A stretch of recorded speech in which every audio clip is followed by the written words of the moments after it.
കൺഫ്യൂഷനിലാണോ? SIP വേണോ, അത് NPS വേണോ, അത് ഫിക്സഡ് ഡെപ്പോസിറ്റ് വേണോ?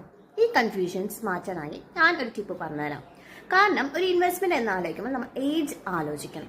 നിങ്ങളൊരു 30s-ലാണെങ്കിൽ, നിങ്ങൾ ഏർലി 30s-ലാണെങ്കിൽ, അല്ലെങ്കിൽ നിങ്ങൾ ഏർലി 20s-ലാണെങ്കിൽ നിങ്ങൾ SIP സിസ്റ്റമാറ്റിക് ഇൻവെസ്റ്റ്മെന്റ് പ്ലാൻ ഏത് പ്ലാൻ വേണമെങ്കിലും നമുക്ക് എടുക്കാം.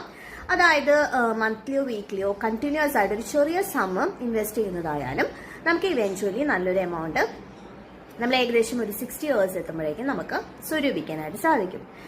മാത്രമല്ല SIP എന്ന് പറയുമ്പോൾ ഒരു കാര്യം കൂടി ആലോചിക്കേണ്ടതുണ്ട്. നമ്മൾ ഫിക്സഡ് ഡെപ്പോസിറ്റ് വരെ കൃത്യമായിട്ടുള്ള റിട്ടേൺ നമുക്ക് ഒരു ഫിക്സ് ചെയ്യാൻ പറ്റുന്ന റിട്ടേൺ, ചിലപ്പോൾ റിട്ടേൺ നമ്മൾ പ്രതീക്ഷിക്കുന്നില്ല കൂടുതലായിരിക്കും, ചിലപ്പോൾ പ്രതീക്ഷിക്കുന്നത് കുറവായിരിക്കും. നെക്സ്റ്റ് നമ്മൾ ആലോചിക്കേണ്ടത്, നമ്മളൊരു 40s-ലാണെങ്കിൽ നമ്മൾ ഏറ്റവും പ്രാധാന്യം കൊടുക്കേണ്ടത് സേഫ് ആയിട്ടുള്ള ഇൻവെസ്റ്റ്മെന്റ് ആയിരിക്കണം. ഒരുപാട് റിസ്കി ആയിട്ടുള്ള സിസ്റ്റമാറ്റിക് ഇൻവെസ്റ്റ്മെന്റ് പ്ലാൻ ആണെങ്കിൽ പോലും നമ്മൾ അതിലേക്ക് കൂടുതൽ പോവാതിരിക്കുകയാണ് എൻ്റെ ഒരു അഡ്വൈസ്. നല്ലതാണ്, ബട്ട് നമ്മൾ റിസ്ക് എടുക്കാൻ റെഡി ആണെങ്കിൽ ഓക്കെ, ബട്ട് സ്റ്റിൽ നമുക്ക് ഒരു 75% എങ്കിലും നമ്മൾ സേഫ് ഡെപ്പോസിറ്റിലായിരിക്കാം ഇൻവെസ്റ്റ് ചെയ്യേണ്ടത്.